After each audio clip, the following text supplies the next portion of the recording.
Hey guys, it's Cameron, my review for Creed 2.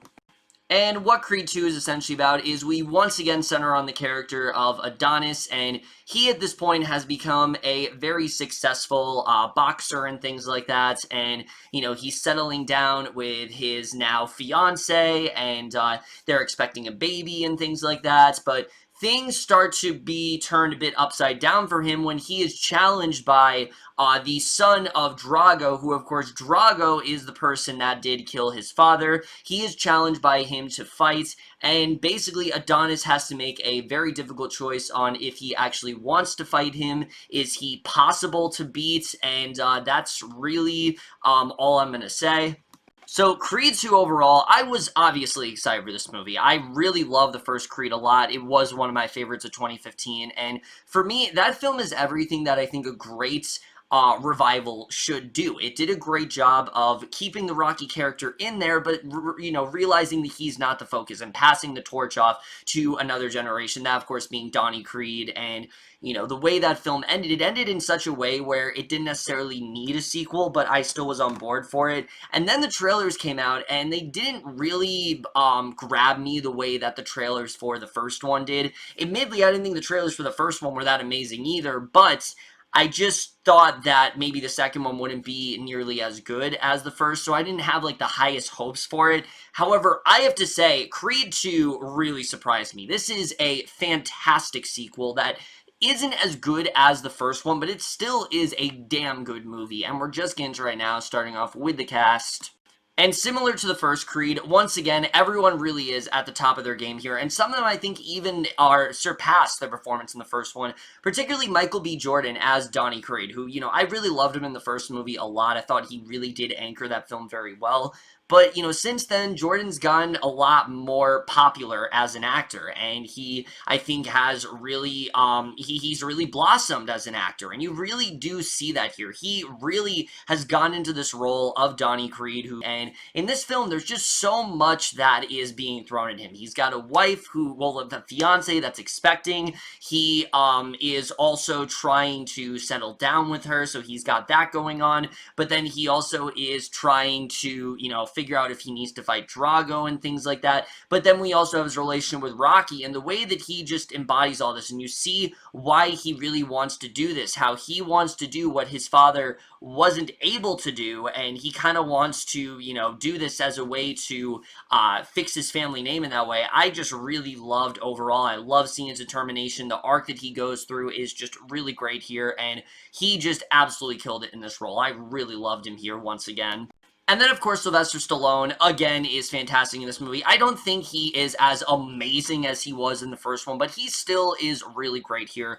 Rocky in this film doesn't play nearly as big of a role as he does in the first one. That's because in this film, he's a little bit more against what Adonis is doing. He doesn't really support him as much as he does in the first film because he knows of what Drago did to his family, and he's worried the same thing's going to happen to him here. And the relation between these two is still really great. I loved watching these two interact. It's some of the best parts of the movie, and you know, you really do see that father figure that Rocky has become for him, and I really love seeing that here.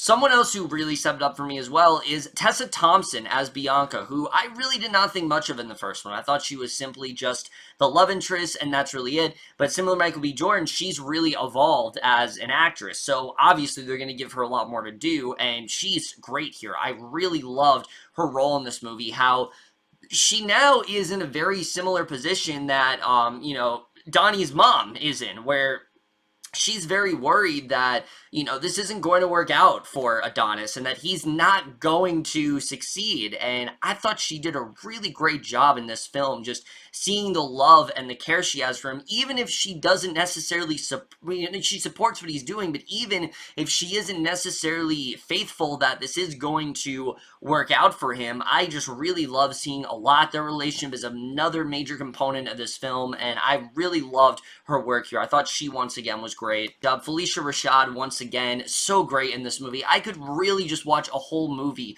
just about that family, just her and Creed, and, you know, just her and Adonis, Adonis and Bianca interacting. I could watch a whole movie about that. I loved her in this film.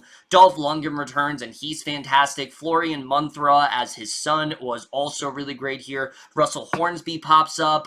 Wood Harris is great once again. Really, everyone just does such a great job in this film.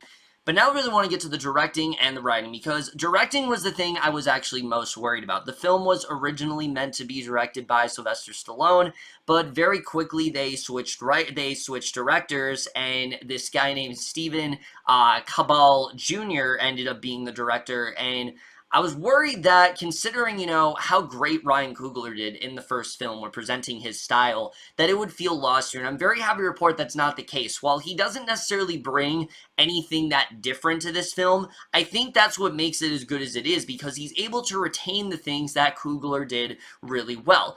However, this film is a lot different than Creed in the sense that it's much more of a grounded character drama, and you know, one of the things that Coogler implemented so well is that sense of drama. He knew that the film was a character drama, and that's the same with this film, and I really love that a lot here.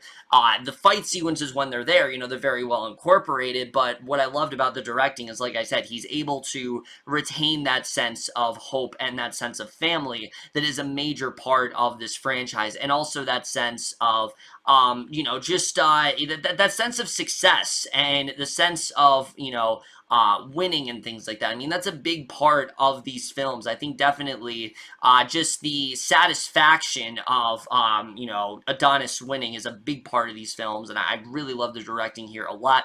But the writing is what really impressed me here, because this is a film that could have gone really wrong, especially considering who its main focus is. I mean, because, you know, a lot of this film is centering on Ivan Drago and his father, and the thing is, this could have come across as really cheesy, because in Rocky IV, I haven't seen it, but from what I've heard, it's basically just a cheese fest. It's not taken seriously at all, it's very over the top, and this film shows how we have greatly evolved since then. It decides to take that story a lot more seriously, and really runs with that idea in a way that I was overall really impressed by, and the film really does do a great job of really letting you see both sides. I mean, for Adonis, this is very much sort of a revenge type of mission for him, where this is, you know, the man who killed his father, and he does not want him to get that satisfaction. He does not want him to win. He wants to know that he is able to take him down, and he will do whatever he can to do so, even if it isn't possible, and that's a really great motivation. But then, when we get to the other side of things, which this film also explores very well, on the Russian side of things, things are a lot different there. You know, wrestling is not as accepted in Russia. It's kind of ridiculed there. People don't, you know, take it the way they do in America, and we see how this is sort of Ivan's motivation to turn themselves around and restore faith in that community, and you can really understand where they're coming from as well, and that's something this film just realizes so well. It doesn't really villainize either side. Like, sure, it shows that Drago is relentless and that he will do whatever he can to try to get his son through this and push him through this, but that's not what the film is trying to do. It's trying to show both of their motivations, and I really did like that approach here. I thought it was a very smart idea overall. But like I said, the other thing I loved about this film is that it's really not a film about boxing. It's much more of a character drama, and especially when it comes to Adonis. You know, the first Creed was very much about the relation between Rocky and Adonis, and not that that's not a part of this film, but this is much more of Adonis's film, and showing that he is very much the focus here, and I love that. I love that we are able to, you know, love this character, we like this character enough that he can become the main focus, and they do a really great job of that. We delve a lot more into things like him and Bianca's relationship and how complicated that relationship can be, because while it is a really good relationship, we also establish that Bianca is someone who is deaf, and there's that fear, you know, she is half deaf and she has those hearing issues, and they're worried that that's going to be transferred over to their child. And I think that was a very interesting storyline overall that wasn't really in the first one, and that's something else that I really enjoyed. But we also peel back a little bit of the layers when it comes to him and Rocky's relation, which, like I said, is a bit fractured here. Rocky is not really on Adonis's side throughout a lot of this movie. He is actively against what Adonis is doing. Eventually, he is roped into it, but for a while, he's very firmly against it. And seeing them on opposing sides, I thought was a really cool idea. And again, something the film does so well is it does whatever it can to not be a rehash of the first film. It's not at all what this is. It's a much different type of film, and I'm very happy that they decided to go where they did. And as mentioned before, a lot of this film does get more into the public persona of Adonis Creed, how much is really mounted on him, and I think that's perfectly exhibited through this scene between him and I believe it was Russell Hornsby's character, where he is watching Bianca perform, and he comes in and he asks him, how many people in this crowd, they're here to watch Bianca sing, but how many people in this crowd are actually going to take note of the people who box? People know what boxing is, but how many people actually take note? And I think he makes a really great point in that sense. It just shows how much is on the line for Creed and how big of a moment in history this really could be for him and how important it really is. And that's really, like I said, a big part of this film is that it's really showing why this is so important for Adonis. It's not just some other fight for him. This is on a whole other, much more human and I think much more just passionate level than it was in the first one, and I think it's just really well done here. Scenes like that just really made this film almost as good as the first one for me. However, this film is still not perfect. In fact, there are a few more flaws than the first one did have. The biggest one for me being, as much as I did love the stuff between Dolph Lundgren and his son, which I loved a lot, I wish there was a little bit more. The film doesn't go back to it a lot. We see a few scenes of them dealing with their plight, seeing their motivation, and it's really, really great whenever it cuts back there. I really enjoyed it a lot. I just wish maybe we could have gotten a little bit more there. The film does not really give a satisfying note to them, and maybe that's because of the fact that they are supposed to be the villains, but the film treats it in a way where, again, we really do get to see both viewpoints, and I just kind of wish we got a little more. Maybe it's because I loved it so much I just wish there was a little bit more there. There's definitely enough, but I just wish there was a little bit more given to them. Also, as much as I do love the commentators in this, I understand we need to have commentators, talking about boxing and things like that, because that's what happens in, sporting events. Here, I do think it's a little heavy-handed. There are many times in the film where it feels like they are basically trying to give us exposition to tell us how to feel, especially in any of the boxing scenes. Pretty much every single time this happens, they'll say something like, oh, Adonis has felt so much pressure from, what Drago has done to him because this was his father. And it's like, all right, I know how to feel in the moment. You don't need to tell that to me. That's something that is very well communicated without words. I can very well tell how Adonis is feeling. That's not really something you need to say to me. And again, I understand that's there, but it felt very sort of forced in that way. And it just didn't really work as well. Also, and this could just be me, but the passage of time in this film, I think, is a little bit wonky. The film starts off, like I said, and he's proposing to Tessa Thompson. Very quickly later, she finds out she's pregnant, and where they end up going with the story, the things that happen, it feels like months, but from the way it's done in the story, it's certainly not months. It's got to be like a couple weeks or something like that, but I don't know. I was a little bit thrown off by the passage of time here. I think they could have done a little bit of a better job of kind of explaining, okay, when is this happening? Really discerning that, because that was a little bit hard to tell. And really my only other complaint with this movie, and this is a bit of a nitpick, is that for those who are wondering, yes, they really do forego what Rocky was going through in Creed. If you saw Creed, you know that Rocky pretty much felt like that was his swan song and that he was going to die shortly after that film. There's not really much of a mention here and there, and maybe it's because, they just really love the Rocky character, and I understand that it would be weird to not have him here. But considering, what they did in that film, it is a little strange that it's never really brought up here. But again, that's really more of a nitpick overall.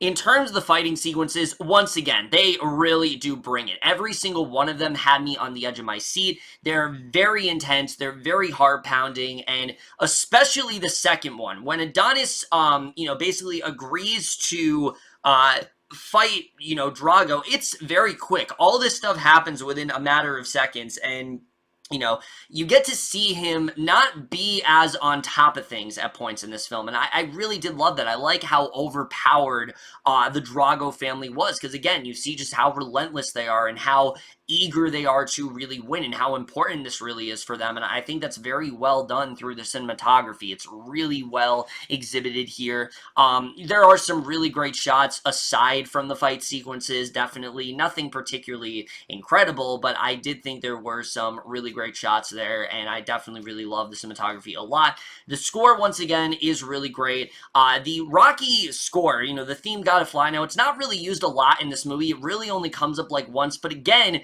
that's because this is trying to be less of a Rocky film. It's trying to kind of move past that and be its own thing, and I like that we've gone to a place where Creed is able to adopt its own identity, and I think they do a very good job with that.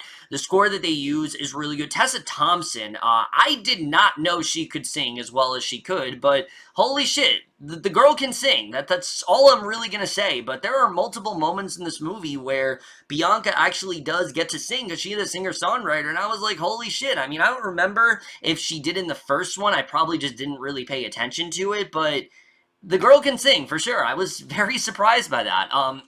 And the editing, like I said, the one thing I really do love about this film is how much it really does take its time. It's less interested in the actual fights and showing the conflict between these two, the choices that they have to make. It's a very compelling story, and the reasons why the Drago family wants to take on Adonis, how indecisive Adonis is, why he, is for or against doing this. There's just a lot of very interesting stuff there. Creed 2 overall is just a really great sequel. It does a very good job of deepening the character of Adonis and focusing more on the relation between him and Bianca. It still does have a lot of good stuff for the Rocky character, and it does have some stuff, in the Rocky, with the story and things like that, but it's much more of a character-driven story. It's able to take something that was so ridiculous in the earlier films and make it grounded and make it very nuanced in a way that I really was not expecting it to, and I really love that a lot. It's a very emotional film, but it also can be a very inspiring film, especially in its finale. I mean, the finale itself is so intense, and I really love where they end up going with it. It does forgo a couple of things in the first film, but the way this film does end, if they're similar to the first film, if there are two ended here, I'm fine with that. I think this film ends in a very satisfying manner, and that's something I have loved about both of these films. They're not going into this as a franchise. They're seeing how they are, and then if they can do more, then they will go about it, because that's something I heard that really tarnished the Rocky franchise, is that they actively were trying to make those films a franchise, but it doesn't seem like that's what they're trying to do here. They're trying to make these, as good as they can possibly be, and that's something that I really love about this film overall. This is a great sequel that is so close to the first one. If it wasn't for those few flaws, it would be there. It is literally this close to being just as good. But those flaws aside, this is still a fantastic sequel, and I'm definitely going to give Creed 2 overall an A-. So wow, between this and Ralph Breaks the Internet, it seems like there's a lot of great stuff out there this Thanksgiving weekend. Just don't see Robin Hood. Whatever you do, just stray far away from that. But either way, guys, that's it, my review of Creed 2. Let me know what you guys saw this movie overall. Left your thoughts in it. Which one do you like more, Creed or Creed 2? Do you want to see more in this franchise? All that kind of stuff. But we'll see you guys in my next video, and we'll see you guys for that. Okay, bye.